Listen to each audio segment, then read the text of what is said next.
Saudara-saudari yang dikasihi Tuhan, selamat pagi. Sebelum kita mendengar firman Tuhan, marilah kita berdoa. Kasih karunia dan damai sejahtera dari Tuhan Allah kita, dari anaknya Yesus Kristus dan Roh Kudus. Amin.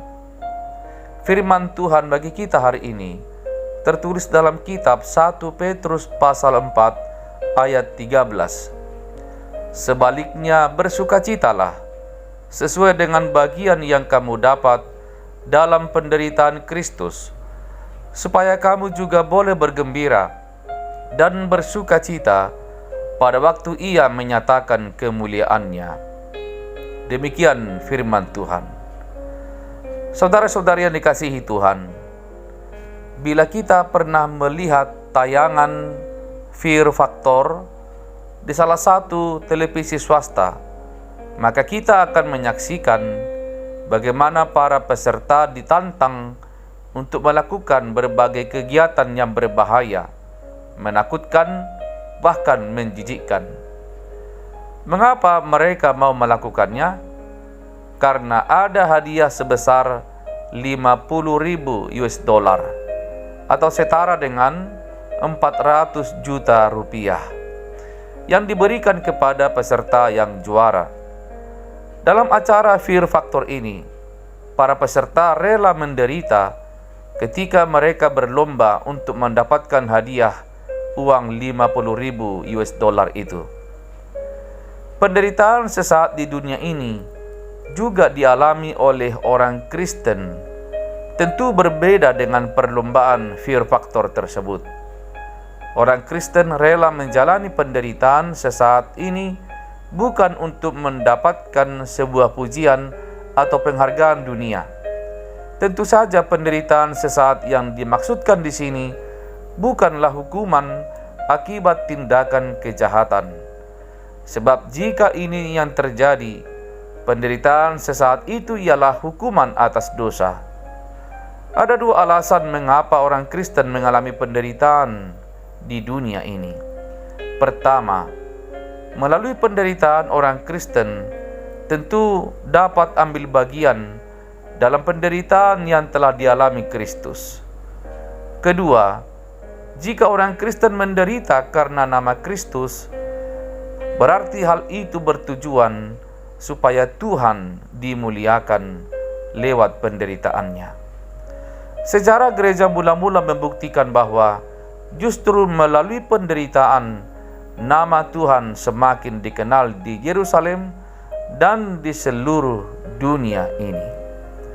Saudara-saudara yang dikasihi Tuhan, kita sepantasnya bergembira dan bersukacita karena Kristus Yesus rela menanggung penderitaan yang seharusnya kita tanggung.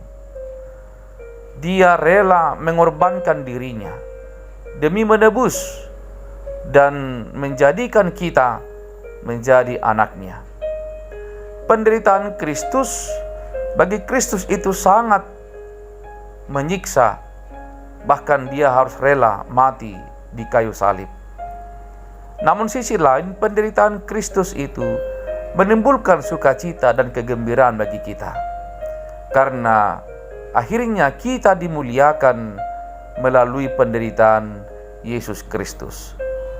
Oleh karena itulah, saudara-saudari dikasihi Tuhan, marilah kita dengan sepenuh hati menghayati, bahkan mengikuti dengan penuh kerelaan jika kita harus menderita di tengah-tengah dunia ini. Karena Kristus juga rela menderita, bahkan mengambil penderitaan yang seharusnya kita jalani, dipikul dan ditanggung oleh Kristus Yesus seorang diri. Dan sukacita dalam nama Tuhan kiranya menggerakkan kita semua untuk semakin sungguh-sungguh mengikuti, semakin setia, dan semakin percaya kepada Yesus Kristus yang rela menebus dan menanggung segala dosa-dosa kita. Amin. Marilah kita berdoa.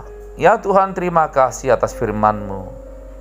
Engkau yang menderita untuk dosa-dosa kami, namun kami bersukacita karenanya. Kiranya sukacita kami dibarengi dengan kesetiaan dan kesungguhan kami mengikut Yesus yang rela menderita bahkan mati di kayu salib untuk menebus dosa-dosa kami. Kiranya kami semua orang yang percaya kepadamu tetap menunjukkan kasih yang besar, bahkan rela berkorban untuk orang lain, sebagaimana Kristus berkorban untuk kami. Berkatilah setiap orang yang rela mengorbankan apa yang dimilikinya demi orang lain, agar setiap orang yang mau menderita untuk orang lain terus beroleh dan mendapat berkat darimu. Terima kasih ya Bapa, dalam minggu-minggu Pasion ini, kiranya kami sepenuh hati mengikuti dan menghayati penderitaan Kristus karena dosa-dosa kami. Dalam nama Yesus kami berdoa dan bersyukur.